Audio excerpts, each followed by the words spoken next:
the cost effectiveness of the therapy. So, Cindy, what sets Prospera apart from other manufacturers? Well, Prospera, obviously, we've done our science, and that guided our development of our pump. But the pump is designed with the negative pressures from 10 to 200 to give the clinician that parameter. But as Dr. Malmshow suggested, that 100% of the blood flow comes in at -80 and about 50% at -40. So we wanted our pump to be able to graduate and fluctuate in small increments. So we set it for 5 millimeters of mercury pressure changes. The pump's lightweight, it's completely silent. Patients don't complain about the noise or the suction, if it's at the bedside at home and by the bed. It's got a color-coded screen. We designed it much like a traffic light for the simplicity of use. Green, if you see a green face on the monitor, it's good to go and the therapy's in action. If you have a yellow-colored screen, it's neutral or it's idle and no therapy is being administered. And if it's red, you have an alarm issue. You have audible as well as visual alarms that tell you that you have a problem. One of the things that I'm really proud that Prospera has designed is what we call a dual filter system. The alarm issues kind of directed us to design the dual filter because when gaseous vapors or fluids get into the pump, the other manufacturers that were out there, there was no way of telling whether or not the inside components of that pump had been contaminated. So therefore, one pump could be used on patient A and later on patient B and patient C, and without knowingly cross-contaminating these patients. My gosh. So, which is a very serious issue. So what Prospera did is we designed a dual filter system. There's an external filter that hopefully would pick up any of the first passage, but we also put an internal filter on the inside so that if any vapor or any liquid got to the inside of that filter, the pump immediately shuts down. Therefore, it saves the internal components of the pump, and the pump doesn't have to be destroyed. And if it got contaminated, it's just simply changing out of the filter. But that was a huge patient safety issue to prevent cross-contamination from patient to patient. Prospera continues to be an industry leader, bringing the latest research to the forefront, changing the way we all use negative pressure wound therapy. Variable pressure therapy is a very effective mode of therapy. It actually promotes wound healing by oscillating the two pressures, the two recommended pressures by Prospera. While previously a thought, Prospera has made possible both a comfortable and cost-effective NPWT solution for sufferers of chronic wounds. The Prospera Pro Series pump is designed to offer the latest state-of-the-art negative pressure therapy, providing practitioners with ease of use and patients with peace of mind. Wow, amazing. Now, Dr. Malmshow, why did Prospera directly challenge the pressure setting when they addressed their new pump? Well, pressure setting has been one of my focuses in science research and something I've really wanted to implement into clinical practice. Because there's golden standard of -125 that's been used for years and years. And now we see from controlled studies that -80 has a maximum effect on the wound edge. And the reason why we wanted to challenge this is, of course, that reducing the level of negative pressure will also reduce the problems with pain and ischemia in poorly vascularized wounds.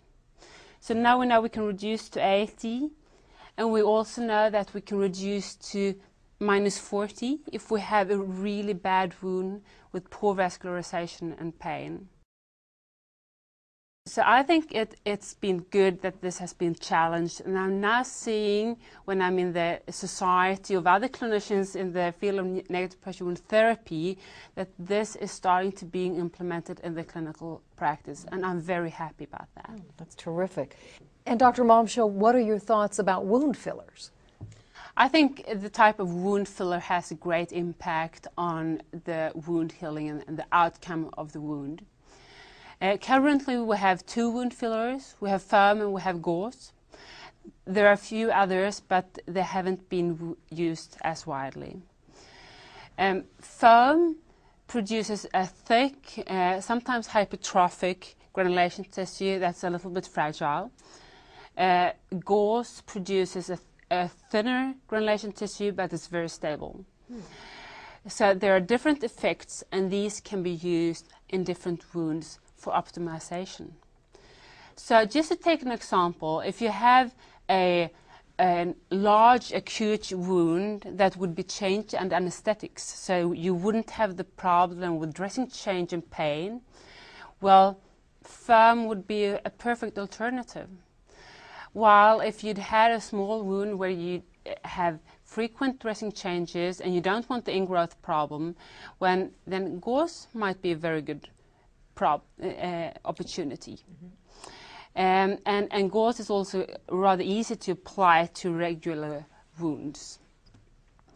But what I think is that in the future we're going to see loads of wound fillers. I think we're going to have different wound fillers for different types of wounds, because we need different effects for different wounds. Not every wound looks the same. And there's a massive research going on now to try and optimize the wound filler. Very interesting. Cindy, how did Prospera come up with the variable pressure therapy concept that Dr. Malchow was talking about? The science that we did actually drove us to do variable pressure therapy, which we use the acronym VPT. But variable pressure therapy is one of the things that sets the Prospera pumps apart from the other manufacturers. The ability, in reference to what Dr. Malchow was saying, the ability to massage this tissue in a soft wave format is showing us clinically tremendous positive outcomes, and especially using it in chronic wounds that have been stalled or stagnant for several weeks or months. It seems though when you add the variable pressure therapy to them, that it kind of jump starts that tissue and it reactivates that tissue and it comes back alive. So you'd have to say that the science really told us to do the variable pressure therapy, because the original research about the intermittent showed that intermittent outgranulated continuous mode of therapy. But there were two problems that Dr. Malchow referred to, and that was the pain and the dressing leaks. So our challenge was to take that advantage of tissue growth and reduce the pain and make sure we had proper dressing seals. And Dr. Malchow, can you describe the complication of tissue ingrowth? Well, tissue ingrowth, it's a rather simple mathematical problem. It's if you have a porous structure and you put that into a wound, tissue will grow into that filler. And when you remove the filler, then there might be pain. And you will also remove some of that newly formed tissue. So that's basically the problems with ingrowth.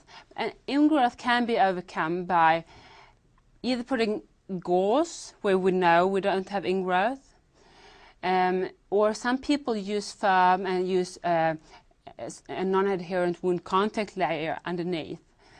But a wound contact layer should only be used to protect exposed vasculature or organs in a wound bed. One of the things we see clinically in the field is that patients that go over the weekend for dressing changes, the longer the dressing or the wound filler is intact with the tissue, the worse the ingrowth is. So for patients who are non-compliant because of pain issues or whatever that don't come in for regular dressing changes, their tissue damage can be severe. So then it just compounds itself. It becomes a vicious cycle. Yeah. Wow. Ugh. Now, Dr. Malchow, how do you recommend that the clinician optimize NPWT? During this talk, we've outlined three different ways of altering the therapy. There's a pressure setting, there's a wound filler, and there's a modality to which you use the therapy. So pressure settings, well, use maximum -80. When you have pain or poorly perfused tissue, risk of ischemia, reduce to 40. When it comes to wound fillers, we have foam, we have gauze, and when there's a problem with ingrowth, use gauze. When there's a large acute wound with no problems with ingrowth, and you just want to fill that wound, well, then use foam. But here, I think we're seeing a enormous development in the future, and I think in a few years we'll have different wound fillers. And When it then comes to pressure modality, if we need to really get the granulating tissue growing in that wound, we need to massage the wound. By using variable pressure therapy and the smooth cycling, it will create the same wound healing as intermittent therapy at less expense for the patient. Interesting. So to sum it up, what do you see in the future of wound treatment, Cindy, and how much of a difference do you hope that Prospera's NPWT innovation is going to make? Well, as you know, wound healing is a very complex science. Obviously. There's no easy A to Z book to go by, although there's thousands of literature out there to help you. Basically, what we would like to see is, as we understand more and more science about wound healing, obviously new products are going to be developed. But as far as Prospera's focus with negative pressure, we're already implementing the knowledge that we have learned from the controlled studies at Lund University. We're already implementing and seeing positive outcomes in the field. So in the future, I would like to think that negative pressure could be administered more safely to patients by skilled clinicians in a cost-effective manner and still have a positive outcome, because it's all about the patient's quality of life. Wow. Well, it truly seems to me to be a major breakthrough when a medical treatment turns out to be more effective, less painful, and at the same time less costly. So thank you for introducing us to this, first of all, Cindy. Thank you, Jackie, very much. And Dr. Malmshow, thanks to you as well for sharing your vast knowledge on the subject. Thank you so much. And thank you for watching. For 21st Century Health, I'm Jackie Bales.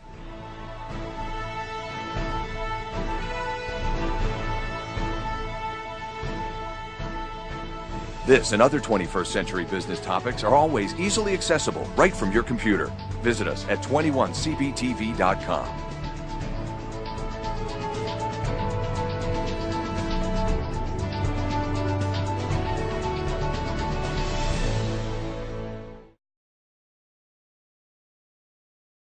The following paid program is sponsored by Multimedia Productions. The opinions and views expressed are those of the program's sponsor and do not necessarily